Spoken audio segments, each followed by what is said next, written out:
मित्रांनो, जसं की तुम्ही आज बघू शकता आपल्या ऑफिसच्या ठिकाणी शुकाट आहे. शुकशुकाट ह्याच्यासाठी आहे जस्ट की आज बृहन्मुंबई म्युन्सिपल कॉर्पोरेशनच्या क्षेत्रात मतदानाचा हक्क गाजवण्याचा आज दिवस आहे. माझा मित्र अरुण बघू शकता कोणाच्यासोबत चॅटिंगमध्ये बिझी आहे कॅमेऱ्यासाठी. तर जसं की तुम्ही याचा पहिला ब्लॉगमध्ये बघितलं की सगळ्यांचा मतदानावर एक वेगळा अंडरस्टँडिंग आहे.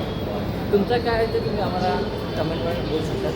पण माझा इम्पॉर्टंट बोलणं हे आहे की तुम्ही वोट द्या, कारण ते आपला हक्क आहे. आपला हक्क गाजवणे आपला अधिकार आहे. ठीक आहे, बघू शकता आज हे जे ठिकाण आहे ना, हे जी जागा आहे या 1 ते 2च्या ब्रेकमध्ये पूर्णपणे भरलेली असते जागा. इथे मित्रांनो जिथं बघू शकता मोकळी जागा बसण्यासाठी इथे सुद्धा लोक येऊन बसलेले असतात आपला वेळ, आपली मधली सुट्टी चांगल्याप्रमाणे व्यतीत करण्यासाठी. मित्रांनो, माझा मित्र अरुण आणि मी थोडासा वेळ एकांतात घालवण्याचा प्रयत्न करत आहोत. थोडंसं बसलो आहे, थोडेसे एकमेकांचे वैयक्तिक आयुष्याबद्दलचे विचार चालू आहेत. आम्ही एकमेकांना आमच्या आयुष्यातलं सुखदुःख शेअर करत असतो आणि एकमेकांकडून त्या सुखदुःखांचं किंवा दुःख असेल तर त्यांचं निराकरण आणि सुख असेल तर एकमेकांना ॲप्रिशिएट करण्याचं काम करतो. सो हे आमच्या दोघांच्या मैत्रीमधलं एक बंधन आहे जे आम्हाला नेहमी एकमेकांपासून कधी लांब जाऊ देत नाही आणि याच्या पुढे पण जाऊ देणार नाही, अशी मी अशा अपेक्षा करतो. छोट्या मोठ्या गोष्टी होत असतात आयुष्यात. मी अरुणकडून एक गोष्ट शिकलेली आहे, म्हणजे या जेवढा वेळ मी अरुणसोबत आहे गेल्या 3-3.5-4 वर्षापासून 3 वर्षापासून फॉर एक्झाम्पल आम्ही जेव्हा कॉर्पोरेट लाईफमध्ये एकत्र राहिलो की 3.5 वर्ष की मित्रांमध्ये भरपूर गोष्टी कमी चढ उतार होत असतो. तर त्या गोष्टी तिथले सोडून आयुष्यात पुढे जाणं मित्रांचं पण नाही, it's about not about friendship. प्रत्येक नात्यात तुम्ही काहीतरी कमी उणिवा काहीतरी जाणीवा असतात तर त्या म्हणजे रुसवे फुगवे तुम्ही ते मागे पुढे सोडून आयुष्यात पुढे जाणं हे आपलं कर्तव्य आहे. कारण ते नातं पुढे चांगल्या प्रकारे टिकवण्यासाठी it's all about to maintain relationship with whom you are feel secure, feel comfort. So हे माझ्या मित्राचं त्याचं मत आहे. त्यांनी ज्यावेळेस मला सांगितलं त्याचं मला इम्पॉर्टन्स कळलं नाही, पण आयुष्यात माझ्या पण काही गोष्टी अशा घडत गेल्या त्याचं ते महत्त्व मला त्यावेळेस कळलं आणि मी त्याच्याप्रमाणे पण मला माझ्या आयुष्यात त्या गोष्टी आणल्या. सो थँक्यू अरुण त्याबद्दल, मला माझ्या चुकांची जाणीव करून दिल्याबद्दल आणि तू महत्त्व मला त्या गोष्टीचं पटवून दिल्याबद्दल. सो तुला अजून काय बोलायचं त्याच्यावरती किंवा बाकी काय? हे बोलणार की आमची जे मित्रता आहे ती खूप प्युअर आहे. आम्ही दोघे पण इकडून विचार करतो मनापासून, ना की इकडून विचार करतो आणि ते आमचा एक बेस्ट पार्ट आहे. अजून मी हे बोलणार की लाईफमध्ये खूप प्रॉब्लेम येते, सगळ्यांचे प्रॉब्लेम येते, माझे पण आहे, याचे पण आहे, पण आम्ही दोघं एक दुसऱ्यांना विचारून बोलून आणि ते आसरा देऊन ते सिच्युएशनमधून एक दुसऱ्यांना काढतो. हे मला वाटतं हीच फ्रेंडशिप असते. तुम्ही सुखामध्ये आणि दुःखामध्ये एक आहे, तर हीच मला वाटते की खरी फ्रेंडशिप आहे. आणि तुम्हाला पण मी हेच बोलतो की तुम्ही पण आपल्या लाईफमध्ये कोणतरी असा मित्र असला पाहिजे. येस थँक्यू मित्रांनो. आमच्या मधली सुट्टीचा वेळ संपत आला आहे. आम्हाला वरती जाऊन आम्हाला कॉर्पोरेट लोडर किंवा कॉर्पोरेट मजदूर म्हणून काम करण्याची वेळ आली. नमस्कार मित्रांनो. नमस्कार. झालेली आहे आमची मधली सुट्टी. ह्याला आम्ही असं प्रात्यक्षिक नाव देऊ इच्छितो, कॉर्पोरेटवाली मधली सुट्टी. तर आज आहे विशेष दिवस, आपल्या संविधानातला एक वेगळा विशेष दिवस. हा मित्र जसा माझा बोट दाखवतो, प्लीज जा आणि वोट करा. हे आपला हे आपली जागरूक नागरिक. या जागरूक नागरिक ही आपली जिम्मेदारी आहे की वोट आहे. तर तिला वोट आहे. तर माझ्या मित्रांनी वोट देऊन आलेले आहेत. माझं वोट माझं कर्तव्य अशी भूमिका घेऊन जेव्हा आपण आपलं भवितव्य किंवा येणाऱ्या दिवसाची प्रकृती बदलण्याचा जेव्हा मनातून जेव्हा विश्वास निर्माण करू तेव्हा हे सगळं होऊ शकतं. माझं वोट देणं अजून बाकी आहे. थोड्या वेळात मी माझं ऑफिसचं काम संपून निघणार आहे.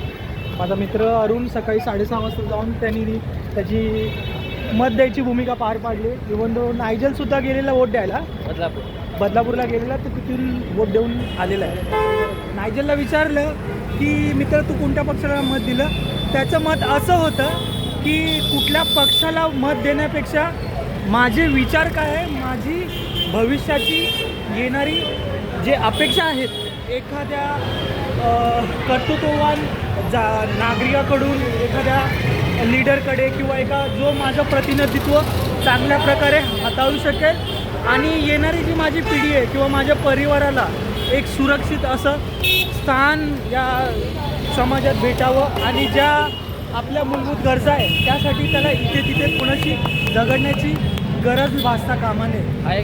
तर कसं आहे माझं मित्र माझा जरी व्हिडिओमध्ये या व्लॉगमध्ये बोलत नसेल पण त्याची विचारधारणा हा लेवलची आहे ना मित्रांनो की त्याला आपण कम्पेअर करू नाही शकत. बोलण्याचा उद्देश हा आहे, तुम्ही पण एक जागरूक नागरिक बना. आपलं मत आपल्या या निशाणीद्वारे आपल्या ज्या आवडत्या लोकप्रतिनिधीला मत देऊन त्याला भरघोस मताने निवडण्याचा प्रयत्न करा. कारण तुमचं हे एक वोट, तुमचं भविष्य, तुमची येणारी पिढी, तुमचं येणारं पुढचं जे पण आयुष्यात घडामोडी असेल किंवा तुम्हाला तुमचं आयुष्य, तुमचं वर्चस्व कसं दाखवायचं आहे एका लोकप्रतिनिधीकडे अपेक्षा ठेवून तर तुम्ही योग्यरित्या करू शकता. इकडे बघू शकता नवी मुंबई ठिकाणी सर्व ठिकाणी असे कुठल्या पोलिंग बूथमध्ये वोट करायचे किंवा XYZ.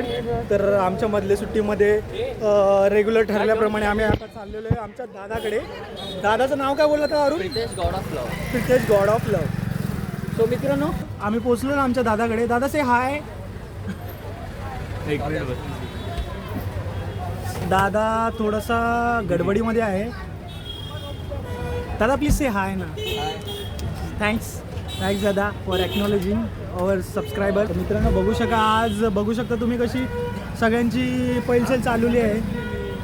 सगळे आज नागरिक एक असं घडवताना दाखवत आहे की आमच्या मताने काहीतरी आम्ही स्वतःचं आयुष्य बदलू शकतो. तर मित्रांनो आम्ही जसे कॉर्पोरेटवाले या लॉगमध्ये दादाकडून त्याचं मताबद्दलचा अधिकार कशाप्रकारे आपण नोंदवू शकतो किंवा आपल्या प्रातिनिधित्व कशाप्रमाणे त्या संविधानापुढे मांडू शकतो हे त्यांच्याकडून त्याचं मत जाणून घ्यावा. दादा तुझ्यामध्ये हा दादा जसं तू म्हणजे तुझ्या ह्या गोष्टीबद्दल तुम्ही मला विचारलं का? माझं वोटिंग कार्ड फक्त गेल्या वर्षी आलेलं आहे. मी आजपर्यंत असं कधीच वोट केलेलं नाही आहे. तर दादा तू या सिस्टीमचाच अगेन्स्ट आहे. मला ही सिस्टीम नाही आवडत. सो जेव्हा बदलेल तेव्हा मला असं वारं वाटेल की बाबा लोक एकदम पेटून उठले त्यावेळेस मी वोट. पण ते मत देणेच चेंज होणार. मला वाटते की पण दादा मी या तुझ्या मताचे थोडंसं अगेन्स्ट आहे. म्हणजे मला ते पटत नाही आहे का माहिती. त्याचं उदाहरण मी तुला सांगतो. जर तू जोपर्यंत जाऊन तुझं मत नाही नोंदवणार तोपर्यंत तुझी नाराजी, तुझं आधिक्य त्यांना समजता येणार नाही. कारण आपल्या जर संविधानामध्ये तू बघशील तर त्याच्यामध्ये नोटा करून हा एक ऑप्शन दिलेला आहे. जर तू तुझ्या लोकप्रतिनिधित्वाशी सहमत नाही आहेस तर तू ते करू शकतो. तू ते पण का नाही केलं दादा? पण मला असं वाटेल की बाबा खूप लोकांना आहे त्यावेळी फायद्याचं आहे. माझ्या एकट्याच्या नोटाने काही होणार नाही. हां मला असं वाटेल की पूर्ण एरियामध्ये तो चाललेला आहे तर मी डेफिनेटली जाऊन करेन. पण दादा जर तुला करीन. ओके दादा जर नाही समजू शकतो मी तुझ्या भावना. पण जसं तुला माहिती आहे आपल्या पूर्वजांपासून ही गोष्ट चालत आलेली आहे. थेंबे थेंबे तळे साचे. जर तू आज उभा राहिला तर त्याच्या मागे आम्ही उभं राहू. तू उभा राहिला तर हा दादा पण मागे उभा राहील. सगळ्यांनी उभं राहिलं तर आपण सगळे मिळून एक संविधानाची जी सिस्टम आहे ते बदलू शकतो दादा. हा बदल कसा माहिती आहे? जर तू पुढाकार घेऊन दादा तू पुढे झाला तुझ्या मागे आम्ही उभं राहू आणि आमच्या मागे अजून तरुण पिढी उभं राहून आपण एक चांगलं आपलं भवितव्य निर्माण करायचा दादा प्रयत्न करू शकतो दादा. मला तुझी कळकळीची विनंती आहे. अजून आपला मत जागरूकपणे दाखवण्याची वेळ गेलेली नाही आहे. संध्याकाळी 5:30 वाजेपर्यंत दादा वेळ आहे. तू आपलं मत जाऊन तिकडे नोंद करावी माझी तुला कळकळीची आशा अपेक्षा आहे. नाही मी जिथपर्यंत मला पटत नाही गोष्ट तोपर्यंत मी करत नाही. नाही दादा पटण्याचा विषय म्हणजे असं काही नाही जे तुला पटत नाहीये. जे मला कळेल तर मी व्यवस्थित मला असं वाटतं की चोरांमधून तुमचा चोर श्रेष्ठ हे निवडण्यात काहीच अर्थ नाही आहे. पण याचा अर्थ हे नाही की तू वोट नाही करणार का? कारण बघ जेव्हा आपण चेंज करणार सिस्टम तेव्हा सिस्टम नाही. पण हा मी तेच बोलतो की ज्यावेळी मला असं वाटेल की समाजात वार आहे. जसं 2014ला मोदीची लाट होती तशी मला जेव्हा समजेल तेव्हा हा लोकांच्या मनात एकदम राग झालेला आहे तर मी डेफिनेटली गाईस मला वाटतं हे एक डिबेटचा एक चर्चा आहे आणि तुम्ही कमेंट करा आणि तुम्ही बोला की बाय हे दादाचं जे अंडरस्टँडिंग आहे ते खरं आहे, राईट आहे की रॉंग आहे, तुम्ही कमेंट करा. आपण एकाला वोट देतो तो नंतर दुसऱ्या पार्टीमध्ये जातो दुसऱ्याला वोट देतो तो तिसऱ्या पार्टीमध्ये जातो. ते पॉलिटिक्स आहे ते होणार दादा. नाही ते आहे, पण दादाचा तसा मुद्दा, जसा दादाने एक लाईन अधोरेखित केलेली आहे की 4 चोरांमध्ये एका चोराला तरी मी का मत देऊ. म्हणजे दादाचं म्हणणं असं आहे की इकडे या समाजात जे लोकप्रतिनिधी आहेत ते सगळे चोर आहेत. आणि आम्ही तुम्हाला दाखवणार की हे दादाचे दुकान काँग्रेस भवन आहे. हे दादा एकदम बिंदास आहे. दादा थोडा बोल्ड ओरिएंटेड आहे. दादा आमच्या जेनझी मधला नाहीये, तरी सुद्धा दादा तुमचे विचार आहे तुम्हाला म्हणजे तसं नाही, त्या विचारातलं नाहीये, पुरोगामी सुद्धा नाहीये तू, आणि तू एवढा हे नाहीये की पण तुझं मत तू परखडपणे मांडलंस आणि ते कुठेतरी वाक्यांना जगं आहे की या मतानुसार आपण पुढे काहीतरी आयुष्य बदलू शकतो. पण दादा तरी सुद्धा मला तुला कळकळीची विनंती करायची आहे, मतदारसंघ तुझा हाच आहे, तुला कुठे लांब जायची गरज नाही आहे. तुझं मत ॲज अ नोटा म्हणून टाकशील तर दादा हे एक आपलं मत उद्या काहीतरी त्यांना एक उदाहरण बनू शकतं जे बदलू शकतं. मी का बोललो, जशी मला मोदीची लाट होती तशी दिसली तर मी जाणार, तर फायद्याचं आहे. दादा तू उन्हात जाऊन टाइम वेस्ट करणं पण दादा असं नाही ना, तू फक्त मोदीची लाट बघतो, पण इथे भरपूर असे लोकप्रतिनिधी जे आहे जे तू तोपर्यंत तुझं मत नाही देणार तोपर्यंत ते त्या लोकप्रतिनिधीचं पद घेण्यासाठी उभं नाही राहणार. तर प्लीज कर असं. माझ्याकडे पण वेळ आहे, मी पण जाणार आहे, मी माझं मत नोंदवणार आहे. माझं मत नोंदवल्यावरती मी माझी काय भावना आहे ती तुला उद्याच्या ब्लॉगमध्ये येऊन सांगणार आहे. तू सध्या बिझी आहेस, ठीक आहे. आपण हा आजचा ब्लॉग इथंच संपूया, कारण आम्हाला पण आज थोडासा टायमाचा अवधी कमी असल्यामुळे आम्हाला पण लवकर निघायचं आहे. दादा थँक्यू तुझे मत मांडल्याबद्दल आणि तुझे विचार सांगितल्याबद्दल. त्याच्यावरती निष्कर्ष आपण काहीतरी विचार करू. मित्रांनो, दादानी जसं मत सांगितलं त्याच्या या संविधानाबद्दल, या आजच्या लोकप्रतिनिधित्व निवडण्याच्या भूमिकेबद्दल, तुम्ही पण तुमचं मत या आपल्या ब्लॉगच्या कमेंट बॉक्समध्ये किंवा लाईक्स किंवा थम्स देऊन तुम्ही सांगू शकता. त्याच्यावरती आपण काहीतरी बदलण्याचा विचार करू, किंवा जे आपले येणारे लोकप्रतिनिधित्व आहे ते त्यांच्यामध्ये काहीतरी बदलण्याचा, चोरपासून चांगला माणूस बनण्याचा जो विचार आहे तो होऊ शकतो. Thank you guys and please like, subscribe and follow our channel. Thank you.